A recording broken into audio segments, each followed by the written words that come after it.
Une petite vidéo sur les personnes qui sont des jumeaux sans le savoir. Bizarre, mais pourtant, pourquoi? Eh bien, on le sait par exemple dans la Bible. Les deux premiers fils nés sont Abel et Caïn.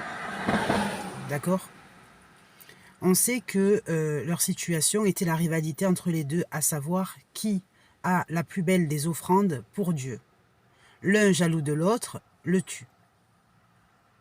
Il y a des personnes qui font partie de cette partie de texte et qui cherchent absolument à savoir qui est son rival. Donc ça veut dire que par exemple, face à un individu X ou Y, ces personnes se mettent en rivalité. Peu importe quelles conditions elles ont. Donc on peut avoir des personnes qui savent qu'elles sont gagnantes dans leur tête, dans tous les cas. Des personnes qui sont gagnantes et cherchent à gagner à tout prix. Dans quel sens? Bien sûr que pour avoir de l'endurance et pour vivre sa vie, il faut être confiant en soi. Il faut aussi se permettre de valoriser le potentiel pour pouvoir en être récompensé. Mais les personnes qui cherchent en permanence leur rival, pour valoriser leur esprit dit gagnant dans tous les cas, en vérité, eh bien, jouent avec un jeu qui n'existe pas. Et pour pouvoir rivaliser avec eux, il faut que ce jeu existe. Ça voudrait dire que les personnes qu'elles rencontrent deviennent des jeux et non pas des joueurs.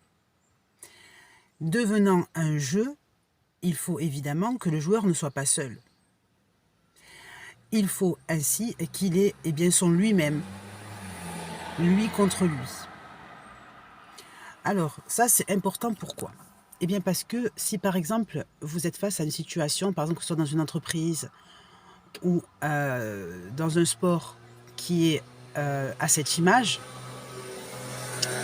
il faut savoir que l'esprit de ce genre de personne peut tout faire pour qu'à un moment donné, il vous monte dessus. Donc indirectement, ça veut dire que ce sont des personnes qui aiment écraser. Ce sont des personnes qui n'ont pas la notion ni du partage, ni de la sociabilisation, mais qui veulent juste écraser. C'est tout. Ni plus ni moins. Il n'y a pas de raison à autre chose que ça. Et donc, dans ce regard, par exemple, ils vont voir à peu près qui vous êtes, ce que vous faites, combien vous avez, ce que vous avez, etc. etc. À partir de là, ils vont l'utiliser à ce que vous le perdiez pour pouvoir, eux, gagner. Entre autres, dans les générations d'après, on a appelé ça, pour résumer, le mauvais œil. Des personnes qui aiment communiquer le mauvais œil pour absolument se sentir, eux, valorisés. Le problème, c'est que beaucoup de ce genre de personnes n'ont rien, presque rien. Ou alors sont dans des états très... voilà. Et ça veut dire que l'objectif pour eux est de faire tomber tout ce qui l'entoure pour pouvoir se sentir à la hauteur.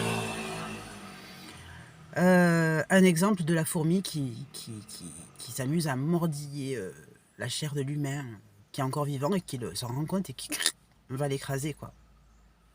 D'accord? Donc ça veut dire que ce sont des personnes qui sont de l'ordre de l'audace. D'accord? Donc ça veut dire que l'audace est leur mentalité. Et une audace, bien sûr, qui n'est pas fructueuse, mais une audace qui est frappante. Cette audace, elle est en général la source de la réussite, pour beaucoup. D'accord? Mais qui, contraints de la vie, de ce qu'ils ont rencontré et qu'ils n'ont pas réussi à surmonter, trouvent cette réussite étouffée. Donc, pour pouvoir se permettre de vivre, ils vont vouloir utiliser cet outil de cette audace étouffée contre soi. Exemple, la pathologie de certains et l'arme qu'ils portent avec eux pour pouvoir la ressusciter. Entre autres, la pathologie de certains et leur force amoindrie, qui est devenue une arme qu'ils doivent métamorphoser pour pouvoir la retrouver pour eux. D'accord? Donc ça, c'est très important de le comprendre, parce que face à ce genre d'individus, se faire accepter dans leur ordre, comme par exemple si vous avez des directeurs qui sont de cette situation, si vous avez des... si vous rencontrez par exemple, vous postulez quelque part, ou vous rencontrez des belles-mères, des beaux-parents qui sont de la même catégorie, c'est très difficile de rentrer dans leur chemin. Pourquoi? Parce que leur objectif, ça va être de tout faire pour eux se sentir valorisés face à vous.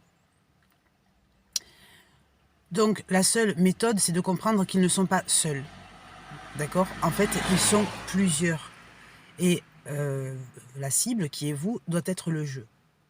D'accord? Donc ça veut dire que, entre autres, qu'est-ce qu'ils font? Eh bien, ils ne font que se battre entre eux-mêmes.